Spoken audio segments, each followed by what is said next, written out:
Mis amados, buenas tardes, mis estimados amigos. Quisiera reflexionar acerca de algunos versículos que han llegado a mi vida y siempre es bueno compartir estas cosas que sin duda son de Dios y para poderlas también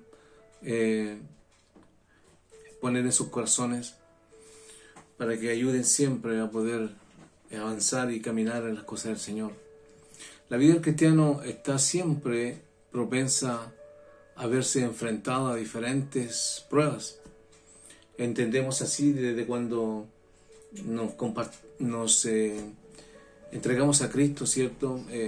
Nuestros hermanos nos dicen que es así y nosotros a través del tiempo hemos ido experimentando esta situación. Durante nuestra vida como cristianos hemos pasado y seguiremos pasando por algunas pruebas que son bastante duras, algunas de ellas. Y me acuerdo de Santiago 1:25, porque muchas veces la gente dice, toqué fondo, caí muy bajo. Pero ¿qué tan grande es el fondo? ¿O qué tan bajo podría ser una prueba? Solamente puede entenderlo aquel que está pasando la prueba. Solamente él puede decir qué tan profunda es esa prueba en la vida. Pero aún así, aunque la prueba sea grande o sea dolorosa y pueda provocar algunas situaciones, tenemos alegremente y esperanzadoramente a Santiago 1:25 que nos dice, hermanos míos, dice, tened por sumo gozo cuando os halléis en diversas pruebas. ¿Se dan cuenta? Tened por sumo gozo cuando halléis en diferentes pruebas, ¿no? Diferentes pruebas. Dice que la prueba produce paciencia, la prueba nos perfecciona y nos hace crecer cada día, nos hace crecer. Entonces, aunque nosotros no queramos, las pruebas van a venir para el cristiano. Algunas más duras, otras más livianas, pero siempre el cristiano tendrá pruebas.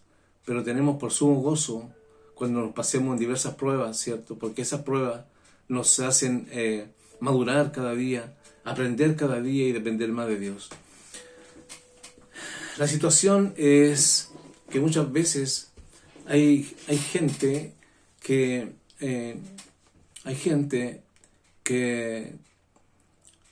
o hay cristianos muchas veces que se dejan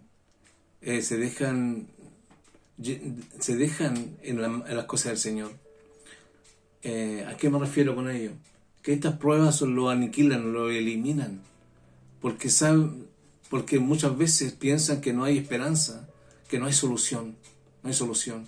Y estaba leyendo estos días 24, el Proverbio 24:16, donde dice, porque 7 veces podrá caer el justo, pero otras tantas se levantará.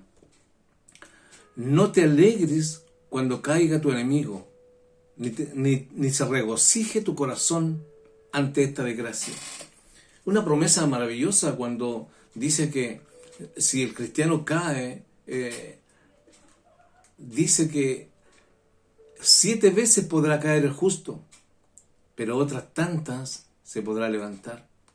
Qué maravilloso estas cosas, porque nos hacen entender de que Dios siempre está pendiente de nosotros, y aunque muchas veces la prueba es difícil, aunque muchas veces la prueba pareciera que nos aniquila, que nos elimina, sin embargo esa prueba pasada con Cristo produce al otro lado paciencia, produce fe, produce esperanza, ¿cierto? Produce energía para poder levantarnos cada día y poder entender que el Evangelio no es de rosas solamente, sino que también es de espinas. Me recuerda el libro de Juan, capítulo 8, del 1 al 11, donde vemos que multitud de gente quería juzgar a una mujer por haber cometido un grave pecado. Me refiero a la mujer adúltera. Miremos el rostro de esa gente. Imagínense el rostro de esa gente que está allí esperando para apedrear a la mujer. Quizás ese rostro nos diga mucho en su expresión. Mire esos rostros, imagínense esos rostros, ¿cierto? Mientras Jesús escribía en la tierra y la mujer esperaba su condena, había miradas allí, miradas de odio, miradas de rencor, miradas de rabia, sin compasión, ni amor. Había menosprecio por la mujer y por el hecho que había cometido. Nadie se preguntaba qué sentía la mujer en ese momento. A nadie le interesaba qué dolor era y qué fue lo que la llevó a cometer ese pecado. A nadie le importaba, solamente la querían linchar, ¿cierto? ¿Qué sentía la mujer en ese momento? Que nadie, yo creo que a nadie le hubiera importado lo que estaba pasando la mujer allí. A nadie le hubiera importado. Solo a Jesús que ve el corazón. Solo a Jesús que ve el corazón y perdona. Porque pienso que a Dios le es mucho más fácil perdonar que a la gente misma, como tú y como yo, que creemos que nuestra justicia es mejor que la de Dios mismo. ¿Sabe qué? El cielo estará lleno de pequeños pecadores,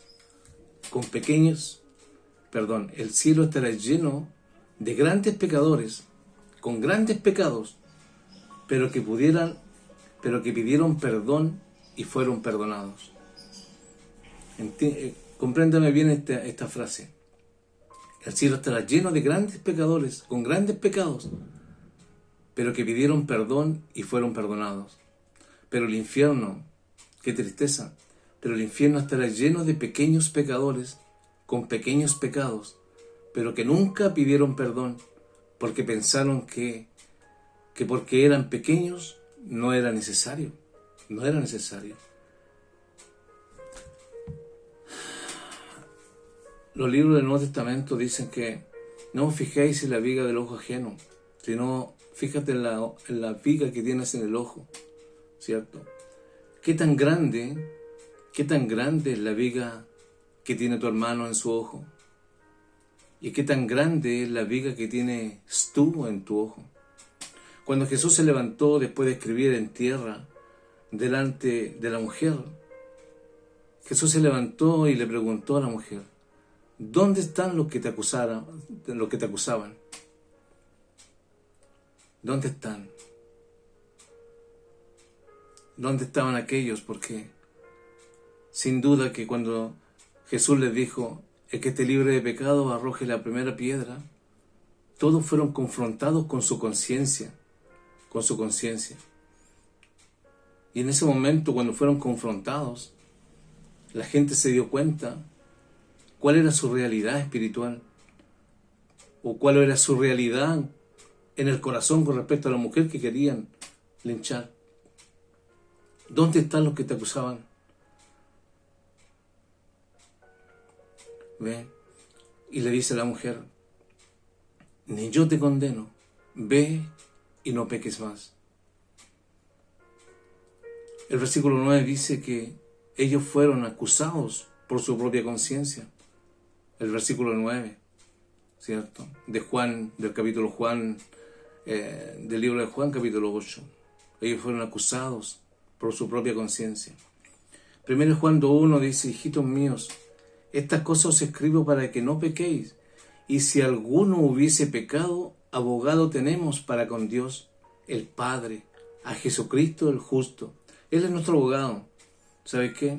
Y aunque a mucha gente le cueste perdonar, Jesús no le cuesta absolutamente nada perdonar si el pecador se arrepiente de corazón y entrega su pecado, lo pone delante de los pies de Cristo.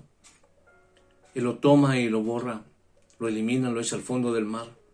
No se acuerda más de él, nunca más se acuerda de él. Nadie queda sin el perdón del Señor si se arrepiente de corazón. Él murió por ti y por mí en la cruz, solo por amor, solo por amor. Perdona tus pecados pasados, los pecados presentes y los pecados que cometeremos mañana también, porque Él conoce el futuro, conoce todas las cosas, conoce tu vida mejor que tú mismo y yo. Ese perdón produce paz, ese perdón produce tranquilidad en el corazón, el perdón de Jesús. Ese perdón produce esperanza de que hay un mañana para poder seguir caminando en las cosas de Dios y en su palabra. Que nos seguiremos equivocando quizás, es probable. Eso está en las manos del Señor. Pero a pesar de que hay muchos cristianos, que entienden esta palabra, ¿cierto? Hay otros cristianos que se encargan de condenar a sus propios hermanos.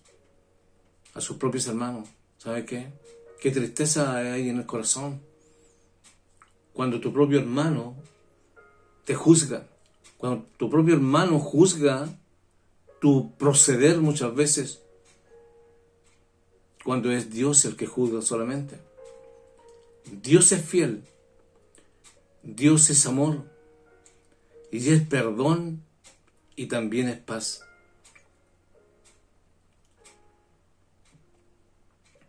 Él nos ama. Él nos ama más que nosotros, a nosotros mismos. En Juan 17 me gusta ese capítulo porque Jesús llama a poder que seamos uno en Cristo. Nos llama a que podamos orar los unos por los otros, no a condenarnos, no a juzgarnos, porque es Dios el que juzga. Nosotros solamente tenemos que orar los unos por los otros. Espero en el Señor que Dios pueda bendecir tu vida con esta pequeña reflexión que puedo hacer esta tarde. Mi corazón anhela poder buscar la presencia del Señor cada día y poder entender que aunque muchas veces somos juzgados por nuestros semejantes, Dios, en vez de juzgarte, te perdona. Porque para Él, como decía antes, es más fácil perdonar, es más fácil que Dios te perdone muchas veces, que la misma gente te pueda perdonar. Para Jesús es más rápido decir yo te perdono, vete y no peques más, pero la gente se demora en perdonar. Se demora, ¿por qué? Porque piensa que su justicia es mejor que la de Dios. Que el Señor nos bendiga, nos abrace cada día. Dios te bendiga.